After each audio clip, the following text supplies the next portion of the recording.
अस्सलाम वालेकुम नाज़रीन, प्रोग्राम हम देखेंगे के साथ मैं हूं आदिल निज़ामी। नाज़रीन, प्रोग्राम के एंकर पर्सन मंसूर अली खान साहब तातीलात पर हैं। उनकी अदम मौजूदगी में आज ये प्रोग्राम करने की जिम्मेदारी मुझ पर है। 8 फरवरी को होने वाले इंतखाबात का शेड्यूल जारी हो चुका। उम्मीदवार सियासी मुहिम चलाए हुए हैं, कागजात नामजदगी के मराहिल से गुजर रहे हैं, लेकिन ताहाल इंतखाबात के इनेकाद को लेकर एक गैर यकीनी पाई जा रही है। उसकी बड़ी वजह सियासतदानों के बयानात हैं। गुज़िश्ता रोज़ ये बयान दिया है मौलाना फजल रहमान ने कि इंतखाबात जो है तवालत हो सकती है, तख़यीर का शिकार हो सकते हैं। मौलाना ने इंतखाब के इनकाद के हवाले से क्या कहा, पहले ये मुलाहिज़ा कीजिए। हम नहीं समझते कि इलेक्शन हो सकेंगे। उल्टा ये होगा कि अगर मौसम की वजह से हो या अमन अमान की वजह से हो, टर्न आउट कम हो जाएगा। अगर लोग पोलिंग स्टेशन पर नहीं जाएंगे, ये धांधली का रास्ता खोलता है। मैंने तो पीपल्स पार्टी के उम्मीदवारों से भी पूछा है कि आप कैंपेन चला सकते हैं, कहते नहीं चला सकते। ये मौलाना को आपने सुना, शेर अफजल मरवत साहब पाकिस्तान तहरीक इंसाफ के नायब सदर हैं, मरकजी रहनुमा हैं। उनको भी ये लगता है कि इंतखाबात का इनेकाद जो है वो तवालत का शिकार हो सकता है। उनका इंतखाबात को लेकर क्या कहना है, ये मुलाहिज़ा कीजिए। हमें खतरा है कि ये लोग इलेक्शन को ताखीर का निशाना बनाएंगे और ताखीर के लिए इस मुल्क में कोई अनहोनी होगी, कुछ भी हो सकता है। नाज़रीन, ये सियासी शख्सियात हैं, इनके बयानात आपने सुन लिए। सुप्रीम कोर्ट ऑफ पाकिस्तान में चीफ जस्टिस ऑफ पाकिस्तान ने भी आज समाअत के दौरान कहा कि हथकंडे इस्तेमाल किए जा रहे हैं ताकि इंतखाबात को आगे लेकर जाया जा सके। आज के प्रोग्राम में इन्हीं इशूज़ पर बात करेंगे। हमारे साथ मौजूद हैं नईम हैदर पंजोता साहब, पाकिस्तान तहरीक इंसाफ के रहनुमा हैं। हमारे दूसरे मेहमान हैं डॉक्टर अफनान उल्लाह खान, मुस्लिम लीग नून को रिप्रेजेंट करेंगे। जबकि हमारे तीसरे मेहमान हैं खुर्रम रोखड़ी साहब, इस्तेकाम पाकिस्तान पार्टी से ताल्लुक़ रखते हैं। अफनान साहब, आपसे बात का आगाज़ करते हैं। मौलाना, आपके इत्तेहादी हैं, आपके साथ हुकूमत में रहे, आने वाले इलेक्शन में भी बज़ाहिर ये लग रहा है कि मिलकर KPK में इलेक्शन लड़ेंगे, कोई सीट एडजस्टमेंट भी करेंगे। तो मौलाना, इलेक्शन की तवालत की आगे लेके जाने की बात करते हैं, आप मुत्तफिक हैं मौलाना की बात से? जी, बिस्मिल्लाह रहमान रहीम। मैं बदल एहतराम जो है वो मौलाना फजल रहमान साहब से इस बात पे इख्तलाफ करूँगा। उसकी वजह ये है कि पाकिस्तान में सिक्योरिटी के हालात 2008 में और 2013 में इससे ज़्यादा ख़राब थे, तब भी इलेक्शन हुए थे। और दुनिया में ऐसी भी मिसालें मौजूद हैं कि मुल्क हालत जंग में होते हैं और फिर भी इलेक्शन होते हैं। तो क्योंकि आप मुल्क जो है वो किसी निज़ाम के तहत चलता है, अगर मुल्क में जो है वो एक लेजिटिमेट गवर्नमेंट ही ना हो तो फिर कोई काम नहीं हो सकता, कोई इन्वेस्टमेंट नहीं आ सकती, लॉज नहीं बन सकते। कोई भी काम आपने करना है तो आपको ज़ाहिर है एक लेजिटिमेट गवर्नमेंट चाहिए। तो अब इसको अगर हम बुनियाद बनाएंगे सिक्योरिटी के हालात को, तो फिर तो इस मुल्क में कभी भी इलेक्शन नहीं हो सकते, क्योंकि सिक्योरिटी के हालात जो हैं वो तो 2017-18 के बाद से ख़राब तरी होते गए हैं। तो मैं तो समझता हूँ कि 8 फरवरी की जो डेट है वो मौजू है। मुश्किलात ज़रूर हैं, वो सबको ही हैं, हमें भी हैं, लेकिन इसके बावजूद जो है वो हमें लोगों को भी हौसला देना चाहिए और ख़ुद भी हौसला करना चाहिए और इलेक्शन की तरफ जाना चाहिए, क्योंकि तभी उसके बाद ही कोई एक भी रहे हैं। कोई मौलाना से बात भी हुई इस हवाले से कि चले जो इलेक्शन का इनेकाद हो रहा है इसको होने दे, पहले ही 90 रोज़ में होना थे, काफ़ी ताख़ीर का शिकार हो चुके इलेक्शंस। बिल्कुल जी, 90 रोज़ में होने थे, वो नहीं हो सके। उसके बाद उसको डिले करके जो है वो फरवरी तक गया है और उसके ऊपर चीफ जस्टिस पाकिस्तान ने एक जजमेंट भी दे दी है कि ये पत्थर पे लकीर है। और हम ये समझते हैं कि ये वैसे भी पत्थर पे लकीर होना चाहिए। मुल्क में ना नेशनल असेंबली एग्जिस्ट करती है, ना प्रोविंशियल असेंबलीज एग्जिस्ट करती हैं। मार्च में सेनेट भी आधी हो जाएगी, यानी कि वो भी इनफेक्टिव हो जाएगी। तो इस तरह तो फिर आप मुल्क नहीं चला सकते ना। फिर आप मतलब कि ये कोई या तो कोई ऑल्टरनेट तरीका होता तो मैं या लोकल बॉडीज़ के गवर्नमेंट लोकल बॉडीज़ के होते इलेक्शन, तब भी हम कोई आगे। ये तो आप मुल्क का निज़ाम जो है वो बिल्कुल नहीं चल रहा, सबके सामने ही है। और उसके बाद जो है वो अगर इलेक्शन नहीं कराए जाएंगे तो मसाइल जो है वो मेरा ख्याल है और बढ़ेंगे। पहले भी हमने इस तरह मुल्क के हालात चला के एक दफ़ा आधा मुल्क गंवा चुके हैं। 1971 में जो है वो अगर पीसफुल ट्रांजिशन कर दी जाती और शेख मुजीब को गवर्नमेंट दे दी जाती तो शायद ये मुल्क भी ना टूटता। तो ये मेरा ख्याल है कि कोशिश तमाम लोगों की, तमाम इदारों की, तमाम पॉलिटिकल पार्टीज़ की यही होनी चाहिए कि इलेक्शन हो और उसके नतीजे में जो है वो लेजिटिमेट गवर्नमेंट जो है वो फॉर्म हो प्रोविंशियल और फेडरल लेवल पे और मामलात को आगे चलाया जाए। मामला आगे बढ़े, लेकिन जिस तरह भी आपने बात की मुल्क के हवाले से, लेकिन 71 वाले हालात नहीं हैं, ये प्राइम मिनिस्टर काकर साहब कह रहे हैं। रोकिड़ साहब, आप ये बता दें कि आप मौलाना को देख रहे हैं, उनके बयानात को देख रहे हैं, नई सियासी जमात हैं आप लोग, आपको थोड़ा वक्त भी चाहिए था, बाज़ाहिर शुरू में लग रहा था कि आप भी ख्वाह थे कि इलेक्शन थोड़ा आगे हो जाए। अब शेड्यूल आ चुका, मुहिम चल रही है, कागजात नामजदगी के मराहिल से गुजर रहे हैं, तो इस टाइम पर मौलाना के बयानात को कैसे देखते हैं? सर, मौलाना के जो फजल खान के बयान को आप दो चीज़ों में जोड़िए। एक उनका ये बयान है कि उन्होंने कहा जो आपने सुनवाया, और साथ एक बयान है कि कुछ लोग जो आपकी मुआशी तरक्की है पाकिस्तान की, उसको कुछ लोग हैं जो डीरेल करना चाहते हैं। आप इन दोनों चीज़ों को जोड़िए। मौलाना एक संजीदा और बड़े सीनियर सियासतदान है, और उनका जो वोट बैंक है वो है बलूचिस्तान के अंदर, या उनका वोट बैंक ज़्यादा है ट्राइबल एरिया में, बन्नू, डेरा इस्माइल खान, वजीरिस्तान, ये वाली साइड उनका वोट बैंक ज़्यादा है। तो उनके कंसर्न्स उस लिहाज से जस्टिफाइड हैं, इसलिए उनकी बात को रद्द नहीं किया जा सकता। दूसरी चीज यह है कि जो शेर अफजल खान मरवत ने बात की, तो उसको इसलिए मैं संजीदा नहीं लूंगा क्योंकि इन्हीं की पार्टी की एक इन्होंने दरखास्त दायर की थी, और वो इलेक्शंस को डिले करना चाहते थे, जिस पर सुप्रीम कोर्ट ऑफ पाकिस्तान ने एक्शन लिया, और उस चीज को उन्होंने हतमी एक हुक्म दिया। आप आरोज वाले मामले पे कह रहे हैं? जी सर, जी 8 फेब को उन्होंने कहा कि इलेक्शन होगा। अब हम आ जाते हैं ऑन ग्राउंड सिचुएशन के ऊपर, लेकिन उससे पहले मैं अफनान खान को, हमारा भाई है, मैं उनको दरखास्त करूंगा कि ये 1971 वाली मिसालें और इस तरह की मिसालों को ना जोड़ा जाए। उससे ज्यादा मामला जो है ना खामखा, वो उस चीज को उससे जोड़ना नहीं बनता। आखिरी चीज की तरफ आऊंगा कि हमने देखना है कि ऑन ग्राउंड सिचुएशन क्या है। इलेक्शन कमीशन ने शेड्यूल जारी कर दिया, 8 फेब की डेट है, हर चीज मरले तय हो गए हैं। तो जिस बंदे ने चैलेंज कबूल करना है, हमने तो चैलेंज कबूल किया हुआ है, हमने एक दिन भी जाया करने के हक में नहीं है, और हम इंतखाबात की मुहिम को पूरा चलाए हुए हैं। हम तो सुबह से लेकर अभी मैं थोड़ी देर पहले घर वापस आया हूं। तो जो लोग एम्बिगिटी का शिकार हैं, उनकी एम्बिगिटी की वजह उन्हीं से पूछनी चाहिए। अब पार्टीज ने आपस में टिकट तकसीम नहीं किए, उनके अगर पार्टीज के इशू हैं वो पार्टीज में होते हैं, उन्होंने हल करने हैं। इंतखाबात की एक एक चीज जो ऑन ग्राउंड है वो अनाउंस हो चुकी है। हम कोई एम्बिगिटी नहीं देख रहे, ना कोई ऐसी चीज देख रहे हैं कि जिसमें हमें डिले नजर आ रहा हो। तो हम अपनी कोशिश जारी करें, और हमने तो हम 7 बजे निकलते हैं सुबह, और हम इस वक्त पे घर वापस आ रहा हूँ। चलिए, ये नईम पंजोता साहब से पूछते हैं जी, आपको शेर अफजल बरो साहब को क्यों लगा कि इंतखाबात तखीर का शिकार हो सकते हैं? वो पहले भी कभी दहशतगर्दी का कहते हैं, कभी कहते हैं जी कि बर्फबारी है इलाकों में, और कभी कोई बहाना बनाया जाता है। तो उनका बयान जो है वो तो पहले भी देते रहते हैं। और अगर बात की जाए शेर अफजल मरवत साहब की, तो उन्होंने कहा कि हमें खदशा है। देखिए, बात यह है कि इस वक्त जो पोजीशन है वो, अगर सुप्रीम कोर्ट ये कहती है ना कि ये असकंडे किए जा रहे हैं, ठीक है जी, तो ये एक गलत बात है। हमने DROs और ROs की जो बात की थी, हमने फ्री एंड फेयर इलेक्शन की थी, और आपने उन्हीं ROs जो आपने इंतजामिया से लिए उनका हाल देख लिया कि उनके सामने लोग उठाए गए, उन्होंने कहा जी हम कुछ नहीं कर सकते। उनके पास पेपर लेकर लोग जाते रहे कि आप हमारे पेपर कबूल करें, या तो दफ्तर में ताला मिला, या फिर वो जमा करवाते हुए जैसे तायद कुनिंदे, तजवीज़ कुनिंदे या अटॉर्नी उठाए गए। वो पूरे पाकिस्तान में कहीं आज तक हमने हिस्ट्री में नहीं देखा कि एक जमात से इतना खौफ है कि उसकी पार्टी के जो उम्मीदवार हैं वो पेपर अगर जमा करवाते हैं तो उसके ऊपर भी उन्हें धमकियां मिलती हैं कि आप IPP ज्वाइन करें, आपको उस हल्के से जितवाया जाएगा, आप टेंशन ना लें, आप इसको छोड़ें, PTI को छोड़ें, इमरान खान को छोड़ें। और लोगों को प्रेस कॉन्फ्रेंस करवा कर इनकी पार्टी में ज्वाइन करवाना, अगवा करवा के आपके सामने है। तो अगर हम फ्री एंड फेयर इलेक्शंस के लिए जाते हैं, रजू करते हैं कि अदालत से किसी फॉरम के ऊपर भी, तो क्या वो गलत है? क्या हमने ये कहा है कि इलेक्शन लेट हो? और ये एक तासर देना कि पाकिस्तान तहरीक इंसाफ लेट चाहती, पाकिस्तान तहरीक इंसाफ नहीं, जब से हुकूमत गई है हमारी, हम ही हमेशा कहते रहे कि आइन के मुताबिक इलेक्शन होने चाहिए, और हम ही कोर्ट में भी गए, हमने ही बार बार रजू किया। आज भी आपने कभी एक हमारी स्टेटमेंट नहीं देखी होगी कि किसी जगह के ऊपर हमने ये कहा कि आइन से हटकर इलेक्शन हो। जिन लोगों ने आइन को सबटाज किया, आपने देखा कि वो आज किस जगह के ऊपर खड़े हैं। क्या वो कहीं पर आकर ये बात करते हैं कि 13 महीनों के बाद पंजाब और KP में इलेक्शन होने जा रहे हैं, या वफाक में जो आईनी हुकूमत एक मुद्दत है वो पूरी कर चुकी है, उसके बाद उस हुकूमत की क्या कदर है?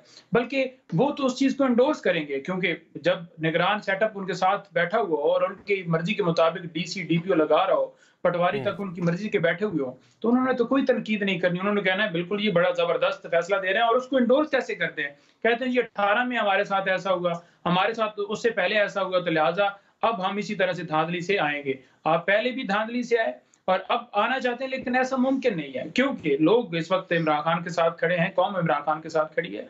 आप जो है अगर देखें सियासत जो है वो क्या है, सियासी अगर आपने इलेक्शन करवाने हैं तो आप इलेक्शन में वोट से मुकाबला करें ना। आप कभी बल्ले के ऊपर अटैक करते हैं, कभी खान को अंदर डाल के उसको डिस्क्वालीफाई करके और अपनी क्लीन चिटें लेते हैं। अब खान साहब के पेपर ही देख ले, उनके ऊपर जो ऑब्जेक्शन लगा है वो ये जी जनाब ये तो ये सारी चीजें कर कौन रहा है, ये डॉक्टर अफनान साहब से जरा पूछते हैं ना। अफनान साहब जरा आप बताएं, ये इल्जामात लग रहे हैं, ये सारी चीजें कर कौन रहा है? हमने देखा अख्तर मैंगल साहब ने भी इसी तरह की बात की कि 2018 में सिलेक्शन हुई और अभी भी सिलेक्शन होने जा रही है। देखें, फाफिन ने एक रिपोर्ट पब्लिश की है, ये उस रिपोर्ट के मुताबिक जो रिजेक्शन रेट था ना इसका, ये जो पेपर सबमिट किए गए हैं जी, नॉमिनेशन पेपर जी, हाँ नॉमिनेशन पेपर्स, वो 2024 में 12.4% है, 2018 में 10.4% है और 2013 में 14.6% है।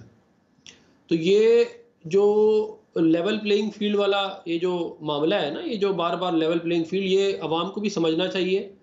और आपको भी मैं बता दूं, ये लेवल प्लेइंग फील्ड पीटीआई के लिए लेवल प्लेइंग फील्ड ये है कि इनके मुखालफों को जेलों में डाला जाए, महकमा ज़राअत को इस्तेमाल किया जाए, धरने दे के जो है वो अपना इस्लामाबाद को बंद किया जाए, और उसके बाद भी ये सारे काम करने के बाद भी ये इस काबिल नहीं हुए थे कि 2018 का इलेक्शन जीते, हार गए थे। उसके बाद आरटीएस को बिठा के इनके लोगों ये जो टर्म्स आप इस्तेमाल कर रहे हैं ये तो आपके दौर की हैं जब आप मुश्किल में थे। तो मैं वही बता रहा हूँ ना कि ये जो है ये लेवल प्लेइंग फील्ड इसको कहते हैं, पीटीआई के हिसाब से ये लेवल प्लेइंग फील्ड है, मैं समझाना ये चाह रहा हूँ।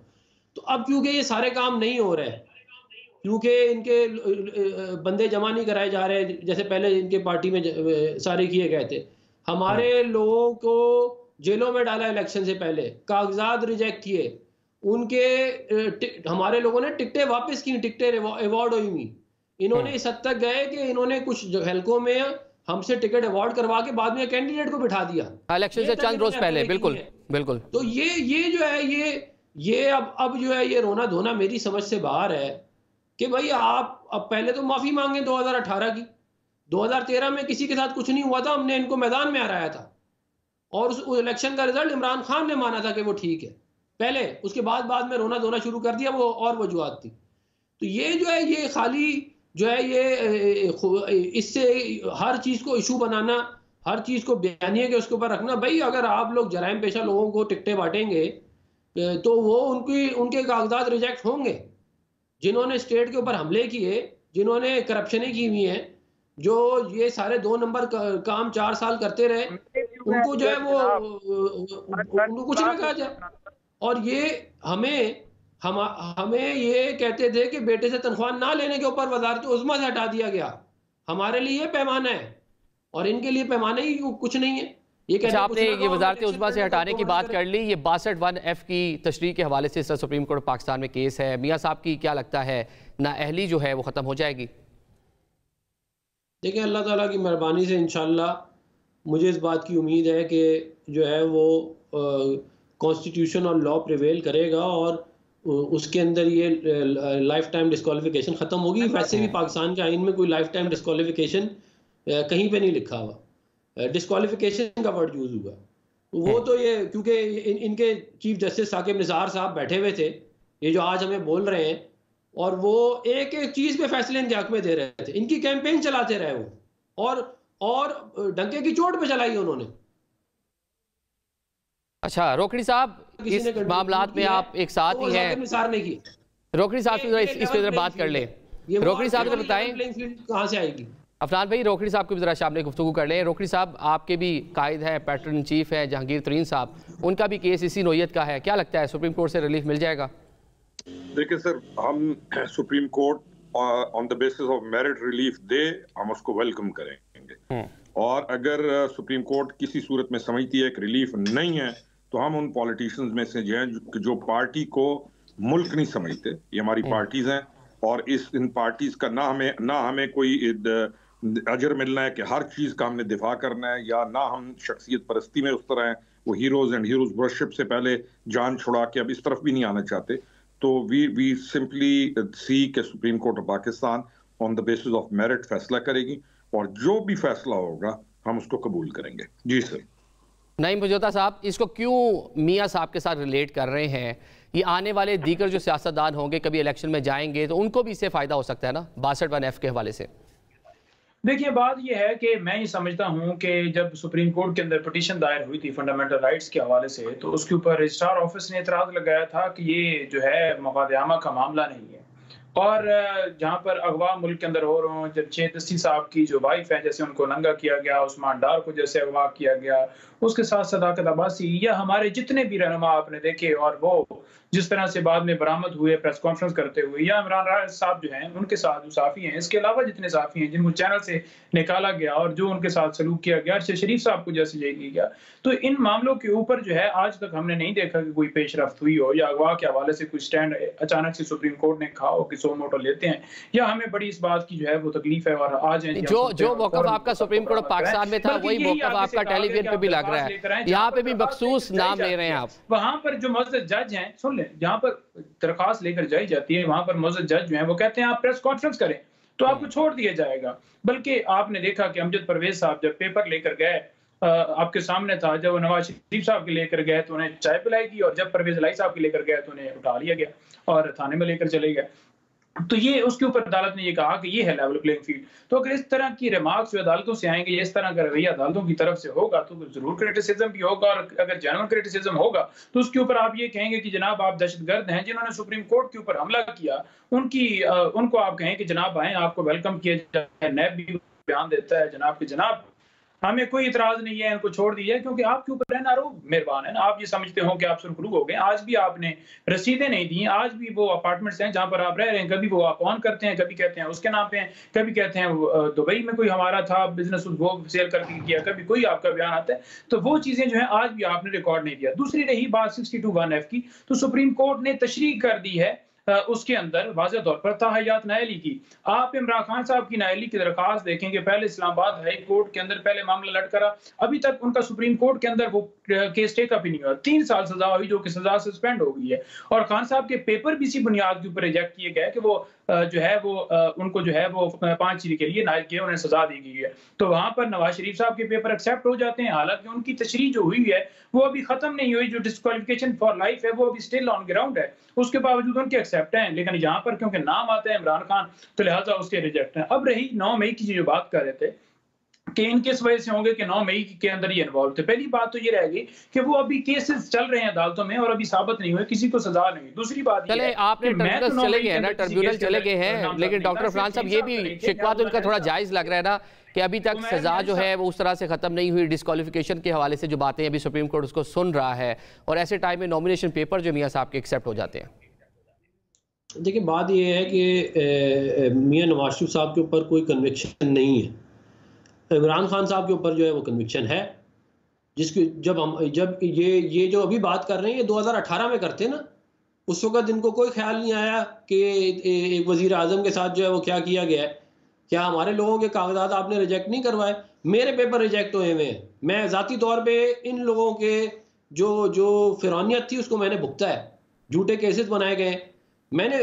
तो ये बात किसी और को कोई और कहे, रोकड़ी भाई कहे, कोई और कहे तो समझ में भी आती है। ये लोग किस चक्कर में कह रहे हैं, इन्होंने तो सारे केसेस बनाए हुए और लोगों पे, और ये सारा का सारा जो काम है पेपर रिजेक्ट करने वाला, ये सारा काम है ही इसके मौजूद ही पीटीआई वाले, इन्होंने तो ये सारा काम शुरू किया है 2008 टके।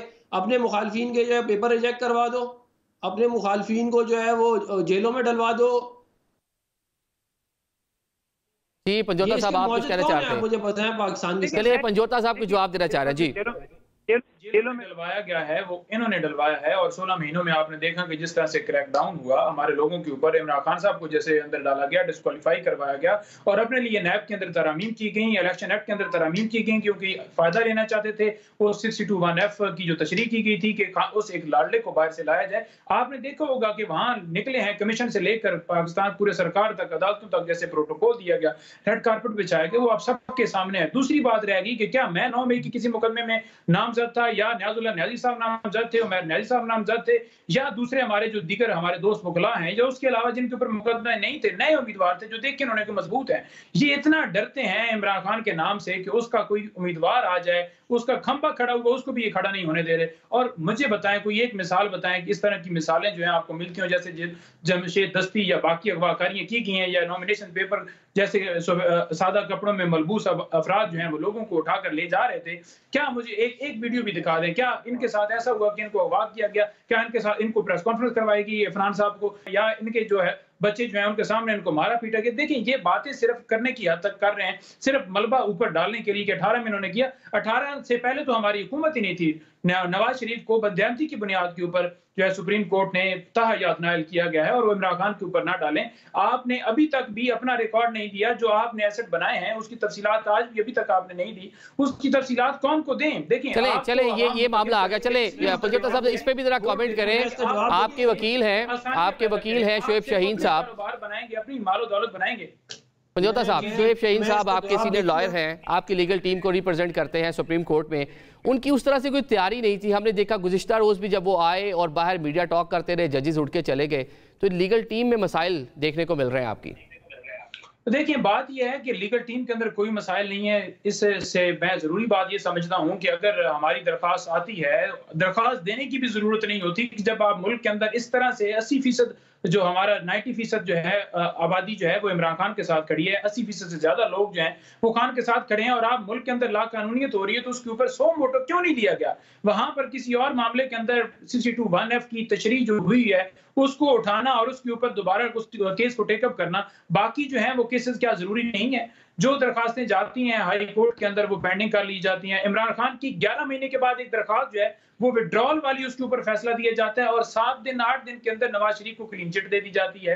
तो जब आप दो तरह का इंसाफ फराहम करेंगे तो फिर आप कौम तो बोलेगी, आवाम तो बोलेगी। आप ये कहेंगे कि ये गद्दार हैं, अदारों के हवाले से बोलते हैं, जजेस के हवाले से बोलते हैं। अफनान साहब खुद ही कह रहे हैं कि साकिब निसार साहब इनकी कैंपेन करते थे। अगर मैं काजी फाइज के बारे में देखिए बात ये नहीं है, बात फिर मेरिट की करें ना, फिर दो तरफा ना करें। फिर आप कहते हैं आपके जो मियां नवाज शरीफ साहब हैं उन्होंने उस वक्त नहीं कहा कि जनरल जो बाजवा हैं जनाब वो उन्होंने बेड़ा गर्क किया, उन्होंने एक लाडले को लाया, फलां किया, ढमकां किया। जब किसी एक शख्स के ऊपर हमारी तरफ से तनकीद की जाती है तो आप बजाय ये कि उसका साथ दें कि जनरल तनकीद हो रही है, बल्कि आप हमें कह देते हैं कि ये दहशतगर्द हैं, ये रियासत के खिलाफ हैं। ये बात ऐसे नहीं होती। आप फिर मेरिट आपके अंदर होता है, अगर आप आंखें बंद कर लेंगे तो यूं तो नहीं। चले आपका पॉइंट ऑफ व्यू आ गया जी। रोकड़ी साहब नहीं, रोकड़ी साहब जरा बात कर ले, काफी देर से रोकड़ी साहब को टाइम नहीं मिला। रोकड़ी साहब ये बताइएगा कि आप सीट एडजस्टमेंट का वेट कर रहे हैं। नून लीग ने 90% जो सीटें हैं वहाँ पे मामला तय कर लिए हैं कि किसे टिकट जारी करना है। 10% सीटें रोकी हुई हैं। आप भी 18 नेशनल असम्बली की सीटों पे आपकी जमात जो है इलेक्शन लड़ रही है। तो ये मामला कहाँ तक पहुँचे हैं? सीट जो एडजस्टमेंट है वो हो भी पाएगी? मैं पहले तो एक दो चीज़ों का जवाब देना चाहूँगा कि एक प्रोग्रेसिव पार्टी जिस पार्टी में हम थे किसी ज़माने में, हम रिफॉर्म्स लाने के लिए सोच रहे थे और हम ये कहते थे कि बेस्ट ऑफ द बेस्ट को आगे लाया जाएगा और on the basis of merit लोगों को आगे ले जाया जाएगा। और आज वहाँ पे उस पार्टी के स्पोक्स पर्सन खंबा खड़ा करके खंबे को वोट दिलवाना चाहते हैं। This is what we have earned, this is what we have achieved in all this period. आप देखें सही कि कहाँ पहुंच गई पार्टी किस जगह पर। वो कह रहे हैं मकबूलियत यहाँ तक पहुंच गई है कि अब इलेक्टेबल मैटर नहीं करते। आप देखें कि मकबूलियत का लेवल खंबा है। जस्ट थिंक इस दिमाग इसको देखें, इसको यानी कि देखें कि मकबूलियत का लेवल खंबा है कि लोगों को इन्होंने ये समझा हुआ है कि उनकी इंटेलेक्ट इस कदर उन्होंने चैलेंज करते हैं उसको कि खंबा है। आप सोचिए जरा इसको सोचिए ना कि यह है कि खंबा खड़ा कर दें। ठीक है जी, कुछ बात मैं यही रोक चाहूँ तो ज्यादा बेहतर है। दूसरा इन्होंने कहा कि नून के ऊपर या बाकी पार्टीज पे उन्होंने किया वगैरह, उन्होंने मुल्क पे हमले नहीं किए। उन्होंने आपके मुल्क पे ये जो इदारे होते हैं ना, ये इदारे ये मुल्क है, आपकी मिलिट्री इंस्टॉलेशंस पर उन्होंने हमले नहीं किए, ना उन्होंने बच्चों को इस्तेमाल करके और इस्तेमाल करने के बाद टिश्यू पेपर की तरह फेंक देना, ये भी एक और चीज है। ये बात वकीलों की पार्टी रह गई है, और मैं कई दफा इनको कह चुका हूं कि आप प्रोफेशनल लॉयर्स की पार्टी बन गई है जो फीस लेकर काम करते हैं। फिर पंजोता साहब कहते हैं कि मोहम्मद अली जिन्ना कायदे आजम लॉयर थे, और भाई वो लॉयर से पॉलिटिशियन बने थे, और वो पॉलिटिशियन बनने का उन्होंने सफर तय किया। आप उस सफर को तय किए बगैर आप प्रोफेशनल लॉयर से ऑल ऑफ ए सडन आपने इस पार्टी को टेक ओवर किया हुआ है। पार्टी की खुशकिस्मती या बदकिस्मती क्या, पार्टी जहां पहुंचनी थी कि उसके पास सियासतदान रह नहीं गए और इस स्टेज पे पहुंच गई। तीसरा, अब आपने नोट किया होगा कि इनकी जद में सुप्रीम कोर्ट ऑफ पाकिस्तान आ गई है। इनका आप फ्लक्चुएशन देखा करें, इनके हक में चीज आए तो क्या बयानिया होगा, और यहां पर इनके हक में कोर्ट ना आए तो ये एक मूवमेंट खड़ी करते हैं, और ये एक माइंड सेट है। अब इनकी जद में क्या है, सुप्रीम कोर्ट ऑफ पाकिस्तान, और अब इनकी जद में क्या है, काजी फाइज ईसा साहब। तो हमें तो कोई शक नहीं कि काजी फाइज ईसा साहब को जो आपने भेजा था उस वक्त उनके खिलाफ एक रेफरेंस, वो भी एक बड़ा सोच समझ के भेजा गया था। तो हमें इस नेगेटिविटी की पॉलिटिक्स से निकलना होगा। हमने ये देखना है कि आपका बयानिया क्या है और आप किस बयानिए को लेकर आगे चल रहे हैं। क्या आप एक प्रोग्रेसिव पाकिस्तान, आप एक मुआशी तरक्की के लिए लेके चल रहे हैं, कि आज भी आप उसी पर कायम है जो बयानिया आप लॉन्ग मार्च से लेकर चले थे। और अनफॉर्चुनेटली लॉन्ग मार्च का जो बयानिया था वो भी हकीकी आजादी के बयानिए के अंदर लपेट कर अपनी मर्जी के बंदे को at the top most level उसके ऊपर तैनाती के लिए वो सारा एक स्टेज किया गया, और इस कौम के बच्चों को इस्तेमाल किया गया, और उसका आपने एक मुजाहरा देखा 9 मई को। और सबसे ज्यादा जो भयानक चीज है वो ये है कि 9 मई को जो बच्चे जो लोग इस्तेमाल हुए वो तबाह बर्बाद हो गए, उनके खानदान, और इनमें से किसी ने आकर किसी एक का भी नहीं पूछा और ना उनके सरों पे हाथ रखा। उनकी फैमिलीज को आ जाए, पंजोता साहब किसी दिन मेवाली आ जाए, मैं उनको मिलाऊं, और उसके बाद फिर मैं चाहूंगा कि उसी तरीके से आकर वो टीवी के ऊपर बोले कि कैसे लोगों को इस्तेमाल करके अबंडन कर दिया गया, उनसे मुंह फेर लिए गए।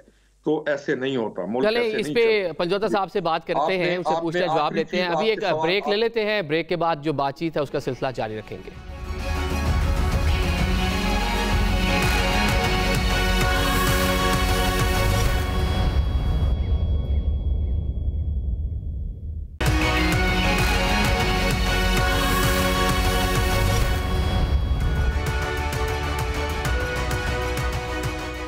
Welcome back after the break. नाज़रीन, Pakistan Tehreek-e-Insaf, Pakistan peoples party level playing field की बात कर रही हैं, लेकिन पाकिस्तान मुस्लिम लीग नून के रहनुमा हैं जावेद लतीफ़ साहब, वो भी बारहा यही अल्फाज दोहरा रहे हैं कि ना लेवल है ना प्लेइंग फील्ड है। तो मुस्लिम लीग नून को क्या चाहिए, क्या डिमांड उनकी बाकी है? इफ़नान साहब ये बताइए कि क्या डिमांड रह गई है जो पूरी होनी है?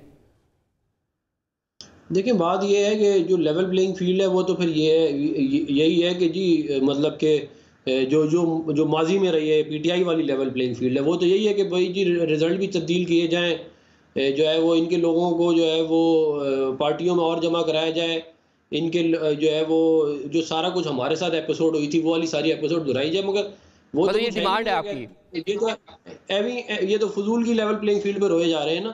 और ये मैं आपको एक और बात बताऊं, ये जो कौम यूथ है ना, इन लोगों की मसला ये है कि ये तारीख नहीं पढ़ी हुई इन्होंने। ये समझते हैं कि जमशेद दस्ती टीवी पे आके झूठ बोल देगा तो वो तारीख बन जाएगी। आप जाके पढ़ें, इस मुल्क में लोग जो हैं उनकी जाने गई हैं, लोगों के साथ पता नहीं क्या क्या हुआ है। आप जमशेद दस्ती जो इमरान खान के बारे में कहते हैं मैं टीवी पे नहीं बोल सकता, अगर आप कहेंगे मैं वीडियो भेज दूंगा। अगर जमशेद दस्ती की बात में वजन है ना, फिर वो दोनों बातों में वजन है। आप वो सुन ले जाके जो उसने इमरान खान के बारे में बोला हुआ। तो ये इस हद तक गिर गए हैं और इनकी सियासत इतनी खराब हो चुकी है कि इनको झूठी अफसानवी कहानियां बनानी पड़ रही हैं। और उसके बाद जो है ये उसको बजाय इसके इन्वेस्टिगेट करवाएं, उसका प्रचार कर रहे हैं। मतलब आप मुझे बताएं कौन लोग होंगे जो इस तरह की बातों के प्रचार करेंगे? तो ये अब सियासत है पीटीआई की कि बयानी। अब ये आप देखिएगा, ये इन्होंने एक और प्लान बनाया हुआ है, मैं आपको भी बता देता हूँ। इन्होंने बंदे इकट्ठे करके इन्होंने 8 फरवरी को हालात खराब करने की भी कोशिश करनी है। इन्होंने झूठे कहते हैं लोगों के ऊपर जो है वो इल्जामात लगाने हैं। इन्होंने अभी जो इलेक्शन का प्रोसेस स्टार्ट हुआ है, इसमें जो इनके लोगों के कागजात रिजेक्ट हुए, बजाय इसके अदालतों में जाएं जहां से इनको रिलीफ मिल रहा है, इन्होंने प्रोपेगेंडा करना शुरू कर दिया। भैया आप जाएं अदालतों में, बाकी सारे जिनके खिलाफ आप लोगों ने झूठे मुकदमे बनाए थे वो सारे अदालतों से जाके उन्होंने खत्म करवाए हैं। चलिए पंजोता साहब से पूछते हैं, सर क्या प्लानिंग कर रखी है 8 फरवरी के लिए? आपने ये इल्जाम लगा रहे हैं, कोई प्लानिंग की हुई है आपने? इन्होंने प्लानिंग की हुई है 8 फरवरी को, क्योंकि इलेक्शन आ रहे हैं तो ये उस दिन हालात खराब करने की कोशिश, ये होंगे नाकाम, मैं भी आपको बता दूं ये नाकाम होंगे, लेकिन इन्होंने प्लानिंग की हुई है और ये समझते हैं कि इनको बाकी लोगों को, हमें मालूम है क्या करने जा रहे हैं। और मैं आपको एक और बात बताऊं जो इससे ज्यादा अहम है, ये जो है ये पाकिस्तान के अंदर बजाय ये अपने का करतूत जो है वो चाहते हैं कि वो ऐसे कर दो जैसे हुआ ही नहीं कभी। मुझे बताएं कौन, किसने कहा था तब्दीली का साल है 2018? ये भूल गए कि ये आवाम को बेवकूफ समझते हैं? ये पूरे किसी ये तब्दीली का साल कौन कहता था? क्या वो पूरी कुव्वत नहीं लगाई एस्टेब्लिशमेंट ने इनको जो है 2018 का इलेक्शन जितवाने के लिए? इसमें कोई, और ये मैं नहीं कह रहा, आप शायद मेतला का जो जनरल, चले आपका पॉइंट आ गया, ये पंजोता साहब से जरा सुन ले। बताएं जी क्या प्लानिंग की हुई है 8 फरवरी के हवाले से? और रोकड़ी साहब ने भी आपको इनवाइट किया, मियां वाली कुछ दिखाना चाहते हैं आपको वहां पर। बहुत शुक्रिया जी, बड़ी मेहरबानी, बड़ी नवाजिश। बात यह है कि ये तड़प तड़प के जो बोल रहे हैं ना, या जो इनको गुस्सा आ रहा है, ये सियासत में इस तरह से अंधे हो गए, कुर्सी के लालच में इस तरह से ये पागल हो गए कि लोग उनके घरों में जिस तरह से इन्होंने छापे मरवाए, लोगों को अगवा किया। पंजाब में अगर देखा जाए ना तो नवाज शरीफ और मरियम जो हैं उनकी सिर्फ डायरेक्शन चलती है पुलिस को कि आप जाएं उसको उठा लें, ये कैंडिडेट मजबूत है। वहाँ पर जो उनके लोकल MP MNA हैं वो बाकायदा लिस्ट देते हैं कि शाम इसको उठा लिए जाए, ये मजबूत उम्मीदवार हैं और इनको पकड़ा जाए ताकि इनका कोई उम्मीदवार ही ना हो। आप जो इतने हीरो हैं, आपने परफॉर्मेंस दी है, आपने 3 अदवार में बड़ी ज़बरदस्त परफॉर्मेंस दी है और आप चौथी मरतबा भी मनसब पे आना चाहते हैं, तो फिर निकलें आवाम में। फिर खौफ किस बात का है? क्यों उम्मीदवारों को उठा रहे हैं? फिर बल्ले के पीछे आप क्यों पड़े हुए हैं? फिर अगर पेशावर हाई कोर्ट फैसला देता है, आप सब मिलकर प्रेस कॉन्फ्रेंस करते हैं उस जज के ऊपर ट्रोलिंग करने के लिए, सुप्रीम कोर्ट में डेट इंतखाबात के हवाले से फिक्स होती है तो आप प्रेस कॉन्फ्रेंस पहले ही शुरू कर देते हैं कि जनाब बंदयाल साहब और इमरानडू और फलाना फलाना, उस मुअज़्ज़ज़ जज को जो इस वक्त एक्टिंग चीफ जस्टिस होता है उसके ऊपर आप हमला शुरू कर देते हैं। आपके पास अगर है परफॉर्मेंस तो आप आए ना फिर सियासी मैदान। फिर क्यों कौम इमरान खान के साथ खड़ी है? 2018 की बात करते हैं कि तब्दीली का नारा मारा था, तो तब्दीली इमरान खान ने लेकर आई। आज शऊर है कौम के अंदर, यही तब्दीली थी कि वो चोरों को पहचाने, जो उनके असल लीडर हैं, जो उनके इस मुल्क के साथ मुखलिस हैं, उनको पहचान हो। और वो पहचान इमरान खान ने करवाई है अल्हम्दुलिल्लाह। उसके ऊपर अब आप जितना शोर मचा लेना 2 4 10 बैठ के, वो फ़र्क नहीं पड़ता। और रही बात आपके जनाब जैसे रोकड़ी साहब भी फरमा रहे थे कि वकीलों की पार्टी बन गई है और ये 9 मई वाले और दूसरे और तीसरे, मुझे ये बताएं कि जो इनकी पार्टी में आ गया वो 9 मई से निकल गया, वो बरी ज़िम्मा हो गया, उसके इश्तिहारी के वारंट जो थे वो सारे ख़त्म हो गए, वो बिल्कुल उसको क्लीन चिट मिल गई। उसके ऊपर जो कैमरा के ऊपर पाबंदियाँ थी, इनके पास बैठे हुए वो कैसे लाइव जा रहे होते हैं। और मुझे ये बताएं ना कि इनके पास मंशूर क्या है इनके पास मैंडेट? मुझे बताएं कि इनकी आवाम में पजीराई क्या है? अभी तो आपको 9 दिन हुए हैं पार्टी बनाए हुए और आप पहले से यूं नारे मार रहे हैं जैसे पूरी दुनिया में आप मकबूल हैं और पूरी दुनिया में आपकी खिदमत हैं और आपने पूरी दुनिया में मुसलमानों की नुमाइंदगी की है। जिसने की है उसके साथ लोग खड़े हैं। आप गलियों में निकलें, आप मोहल्लों में निकलें, आप मियाँ वाली आप जाएं ना, वहाँ जाकर पूछें तो सही। आप इधर अगर बैठ के टीवी के ऊपर बैठ के ये कहेंगे कि जनाब हम आपको लेकर जाते हैं, तो मैं जाने के लिए तैयार, आ जाएं, देख लेते हैं, आपको पता चल जाएगा कि आपकी आवाम में पजीराई क्या है। आवाम में तो आपको इतना खौफ है कि आप निकलते हैं और आप लोगों को पैसे देकर अपने जलसों में लाते हैं और वो नारे मारते हैं इमरान खान जिंदाबाद के। लोग सोशल मीडिया के ऊपर खान का नाम लेते हैं, आप कहते हैं जी वो सोशल मीडिया का वजीर आज़म है। मुझे बताएं कि सोशल मीडिया के ऊपर जो लोग इमरान खान के हक में बोलते हैं, क्या वो खिलाई मखलूक है? क्या उनका वोट नहीं है? आपका यही तो वतीरा रहा है कि आपने इस कौम को कदर नहीं दी, आपने वोट को इज्जत नहीं दी। आप वोट की इज्जत की बात जुबानी करते हैं, प्रैक्टिकली आपने लोगों की इज्जतें जो हैं हवा में उड़ाई। आपने लोगों के घरों में जो है वो छापे मरवा के उस्मान डार की वालदा के साथ जो किया। और जमशेद दस्ती की जो बात करते हैं, शर्म की बात होनी चाहिए कि उनके ऊपर आप कह रहे हैं कि वो एक ड्रामा कर रहा है, बहाना मार रहा है। पूरी दुनिया ने देखा, कल ह्यूमन राइट्स का जो है वो बैठा हुआ था वो सेल, वहाँ पर जाकर उन्होंने प्रेस कॉन्फ्रेंस की। मुनीज़े वहाँ पर बैठी थी जो उसको हेड कर रही थी, उन्होंने भी कहा कि एक जमात को ही मुकम्मल उसके ऊपर क्रैक डाउन किया जा रहा है। इस्लामाबाद हाई कोर्ट कहता है कि ऐसा लग रहा है कि जो निगरान हुकूमत है वो इलेक्शन को डीरेल करना चाहती है। तो सारे वो जजेस भी हमारे साथ मिले हुए हैं और दूसरे नंबर पर जो ह्यूमन राइट्स की तंजीमें हैं वो भी सारी हमारे साथ मिली हुई हैं। देखें, बात यह है कि इस वक्त हम तो जेलों में पड़े हैं, लेकिन कल आपकी दरख्वास्त पर सुप्रीम कोर्ट में समाअत भी होगी, आपको प्रोटोकॉल हासिल है, उसके बावजूद हमारे हवाले से क्यों फिर बात हो रही है हर जगह के ऊपर? तो ये बात आंखें बंद कर लेना कि कुछ भी नहीं है और बिल्कुल जो है वो हर तरफ जो है ये जानबूझकर ड्रामे कर रहे हैं और 8 फरवरी को ये ड्रामा करेंगे। या ये कहें कि आपने धरना क्यों किया, आपने क्या हल्के उस वक्त खुलवाए थे जिन हल्कों में धांधली की थी? तो उसके इमरान खान ने धरना दिया, आपने क्या हल्के खुलवाए? अब मेरी मुकम्मल होने देना, मैंने नहीं सुनी बात, काटी आपकी बात। तो आपने क्या हल्के खुलवाए थे? आपने जब एक देखें, आईने पाकिस्तान हमें इस बात की प्रोटेक्शन देता है और हक देता है कि आप जो है आप धरने भी कर सकते हैं, आप एहतजाज भी कर सकते हैं। जब आप एहतजाज करें वो ठीक है, जब आप डी चौक में आए ठीक है, जब आप पुरअमन एहतजाज करें फिर ठीक है, जब हम करें तो हम दहशतगर्द हैं।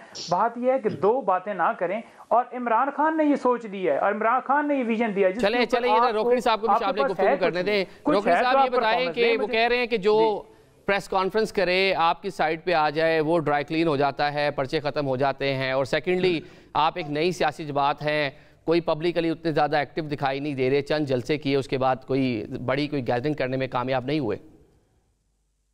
देखिए, बात यह है कि हमारा ये जिस पार्टी में पंजोता साहब को 9 दिन हुए ना आए हुए, हमारी जिंदगियां उस पार्टी में लगी हैं और हम नहीं चाहते थे कि पार्टी उस रास्ते पर जाए जिस पर गई, और हम नहीं चाहते थे कि पार्टी आज पंजोता साहब जैसे हमारे भाइयों के हवाले हो जाए।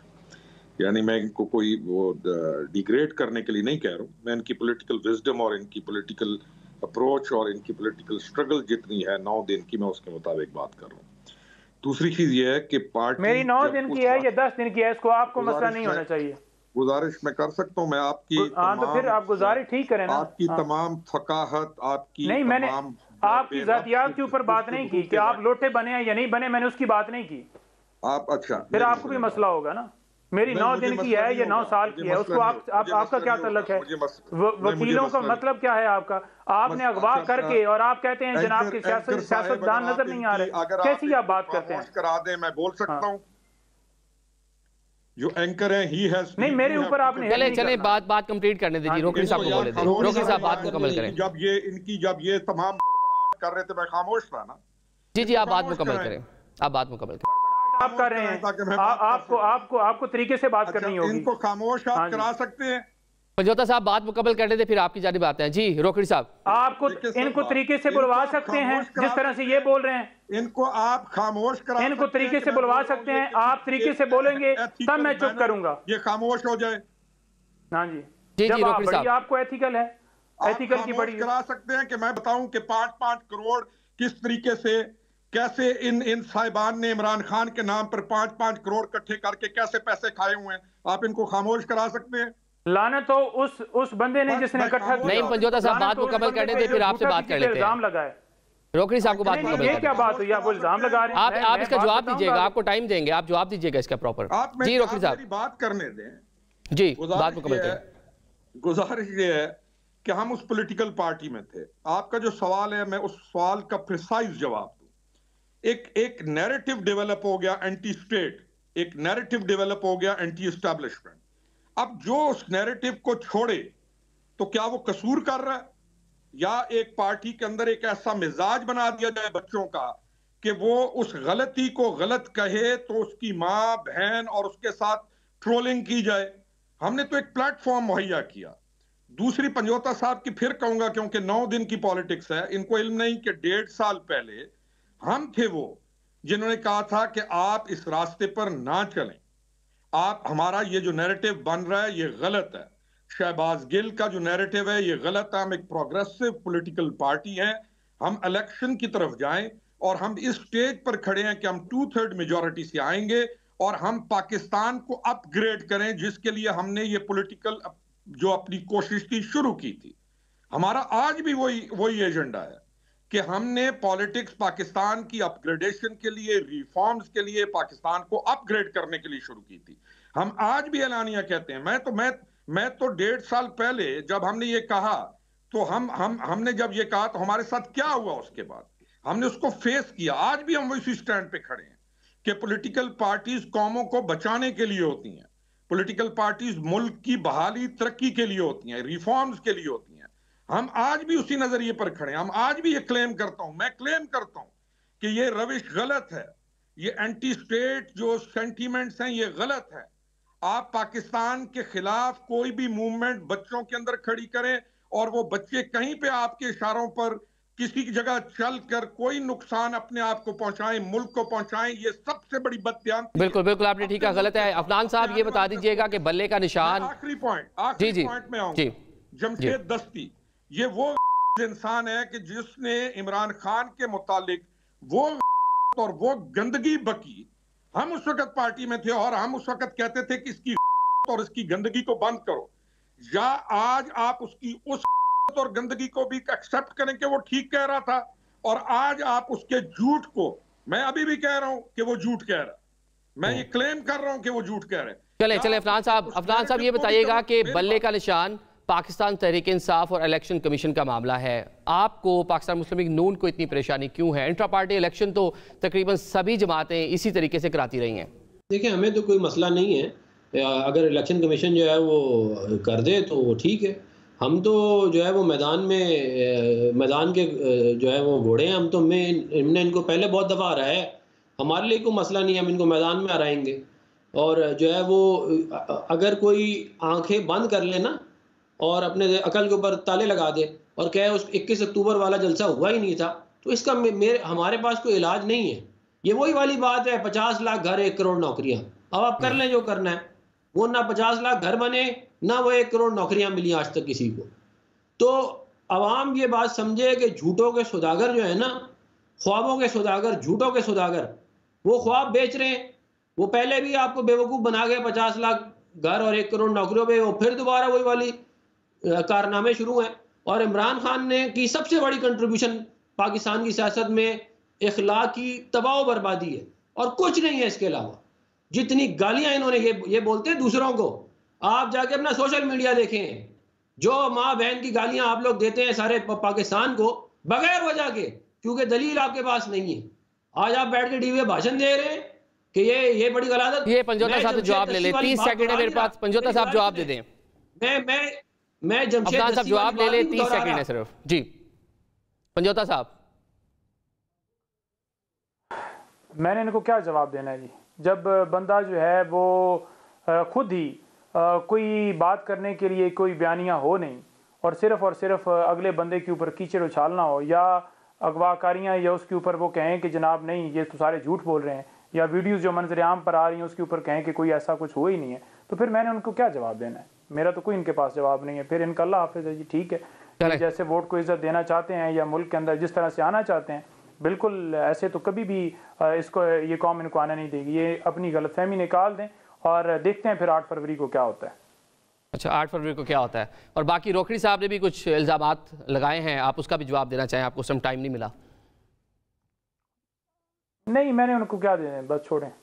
चलें आप तीनों मोअज़्ज़ज़ मेहमानों का बहुत शुक्रिया प्रोग्राम में शिरकत के लिए। नाज़रीन, इंतखाबात का इनेकाद होना चाहिए, अवाम तैयारी कर रहे हैं, सियासी जमातें भी अवाम में घुलती मिलती हमें दिखाई दे रही हैं, इसलिए 8 फरवरी को इंतखाब होना चाहिए। अवाम जिसे चाहे अपना हुक्मरान जो है मुंतखब करे। आज के प्रोग्राम से हमें इजाज़त दें। अल्लाह हाफिज़।